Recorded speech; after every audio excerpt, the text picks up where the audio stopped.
Vamos a dar inicio con el profesor Óscar Alzaga del Sindicato Nacional de Trabajadores Mineros, también es un historiador de nuestro país. Nos va a hablar del sindicalismo, sus dimensiones y su actualidad en este momento de la vida política sindical de nuestro país. Buenas tardes, compañeras, compañeros, amigos todos. Esta es una charla muy breve que me pidió el compañero que hiciera con ustedes respecto a un panorama del sindicalismo actual que, como todos ustedes saben y está a la vista de todos nosotros, no es nada halagüeño este panorama. Creo que los destrozos que dejaron 36 años de neoliberalismo, de un liberalismo activo bastante, porque no ha concluido, ese modelo sigue en muchas partes presente, aunque se esté, digamos, combatiendo en algunos de sus aspectos, pero no todo. El daño que causó, pudiéramos resumirlo en cuántos sindicatos. Bueno, primero les daría un dato que es verdaderamente brutal. El sindicalismo que teníamos en 1995 era de 16 millones. Hoy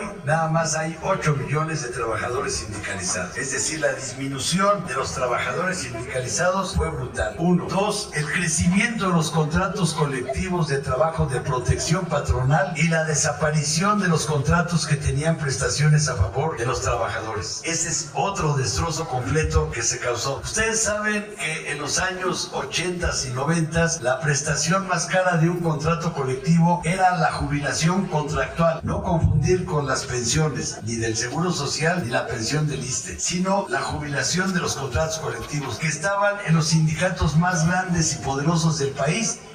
Todas se perdieron, todas esas jubilaciones. Y les comento, recientemente el último contrato que firmó el sindicato de telefonistas, que llegó a tener una de las mejores jubilaciones, por tercera vez en el contrato colectivo le disminuyen esa prestación a los telefonistas, por tercera vez. Y dio vergüenza esa mañanera donde presentaron Slim, Hernández Juárez y Luis Alcalde dijo, y esta no es una medida regresiva. Entonces, ¿qué es? Que le disminuyan a un sindicato los verdaderos derechos adquiridos, y adquiridos a través de las luchas. Eso es lo que no se puede admitir, que nos digan mentiras oficiales, porque saben que el artículo 1 de la Constitución tiene prohibido, porque así se estableció en la OIT, Organización Internacional del Trabajo, que los contratos adopten medidas regresivas. Menos las leyes se pueden hacerlo. Y eso fue lo que hicieron esos gobiernos que tuvimos nosotros. Ustedes se acuerdan de lo que fue la reforma educativa, que no tenía nada de educativa. Era una reforma punitiva en contra del magisterio, para quitarle fuerza al magisterio, no fue otra cosa. Y por eso los maestros le reclamaron a este gobierno, antes de su retirada, que no se ha cumplido lo que había prometido López Obrador respecto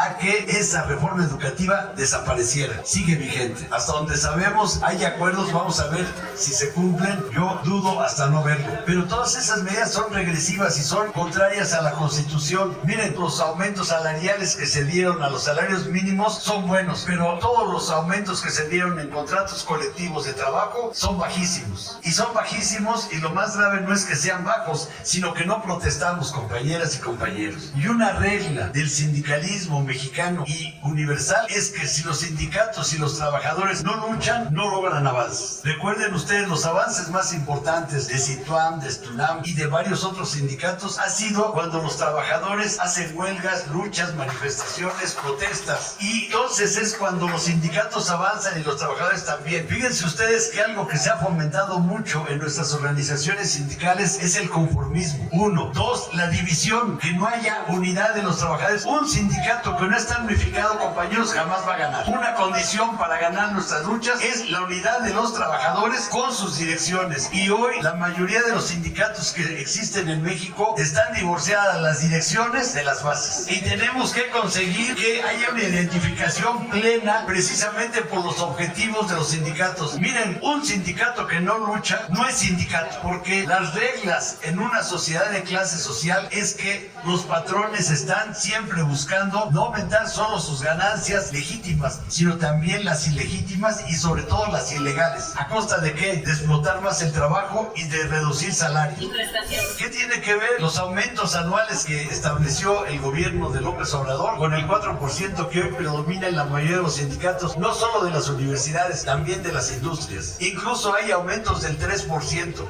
Ocasionalmente hay menos del 5%. Pero esto es lo que predomina en el país, y esto no es de este año. ya son varios años que hemos vivido en esta situación. Compañeras, compañeros, ¿para qué son los sindicatos? Es para que se organicen los trabajadores y hagan contrapeso al poder de las empresas. Las empresas y las instituciones que tienen direcciones patronales como esta universidad, porque además, qué bueno que se están haciendo estudios sobre el papel de las rectorías de nuestras universidades del gobierno. ¿Por qué? Porque es lo más antidemocrático que hay. Incluso yo ya me atrevería a decir que es más antidemocrático que los 11 ministros que tenemos en la Suprema Corte, porque cuando menos se hace público, pero los rectores, hasta que no los destapan, se sabe quién es el rector. Y eso de que es la Junta de Gobierno, ¿qué es la Junta de Gobierno? Es un aparato antidemocrático. Entonces, nosotros tenemos que luchar porque todo esto cambie, compañeros. Y la democracia no es exclusiva de las elecciones. La democracia es una forma de vivir y de ser más igualitarios todos nosotros, de compartir lo mejor a lo que tenemos derecho. Y cuando menos, miren ustedes, volviendo a esos 36 años, nos desaparecieron las utilidades que están en letra de molde en la Constitución. Las utilidades, por más de 36 años, nadie las ha recibido. ¿Saben quiénes son los primeros que las reciben? Pero porque ha costado huelgas y luchas, compañeros, son los mineros. Ustedes han sabido, pero ningún otro sindicato ha logrado recuperar su derecho a las utilidades, o PTU, como técnicamente dicen los patrones se les denomina. ¿Qué es las utilidades? Según nuestra Constitución dice, de las ganancias anuales de las empresas, el 10% es para los trabajadores. Y de lo que nunca hablan es que la tajada de león se la lleva el patrón, que es el 90% de las ganancias anuales. Y ese 10% a nadie se le ha entregado en los últimos 36 años. Entonces, todas estas injusticias han ocurrido, todas estas violaciones a nuestra Constitución y a nuestras leyes por falta de organización y lograr que nuestros sindicatos no solo estén organizados, sino que sean independientes. ¿Qué quiere decir un sindicato independiente? ¿Cómo se logra un sindicato independiente? Es aquel donde el mandato fundamental lo emite la mayoría de los trabajadores y no un líder.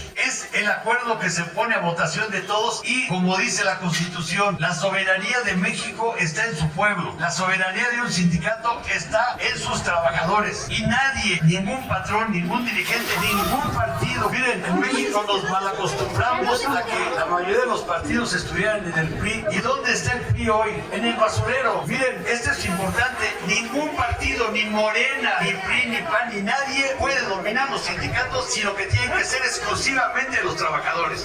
Tampoco los gobiernos, tampoco las iglesias.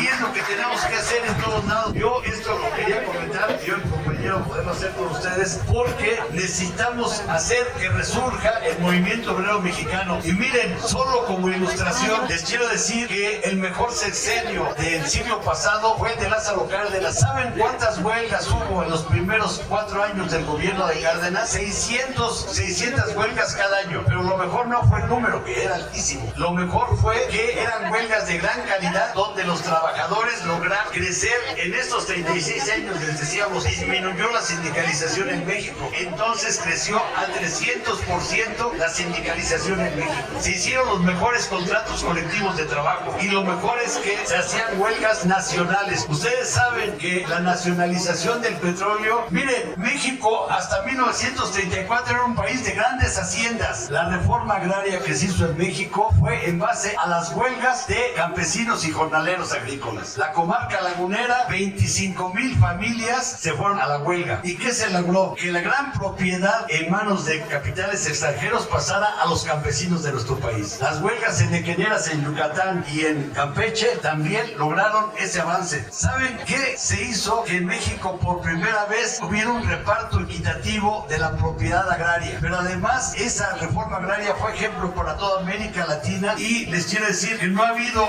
en toda América, incluido Estados Unidos, una reforma más trascendental que esa. La nacionalización del petróleo fue obra también de los trabajadores. Las dos empresas petroleras que estaban en México, de Estados Unidos y de Inglaterra, eran las dos empresas más poderosas del mundo. La Standard Oil de Estados Unidos, de Rockefeller, tenía sus propiedades aquí en México. Y la Royal Dutch de Inglaterra y Holanda tenía sus propiedades. Pero quienes hicieron la obra fundamental no fue el gobierno de Cárdenas, fueron los petroleros y la solidaridad de los trabajadores de México. Y eso nos abre una perspectiva y confianza en nosotros mismos de que podemos lograr grandes avances. Yo estoy convencido de que en el momento en que nuestros sindicatos sean recuperados por los trabajadores y hagamos organizaciones independientes que estén bajo el mando de la mayoría de los trabajadores, vamos a cambiar a México. Muchas gracias.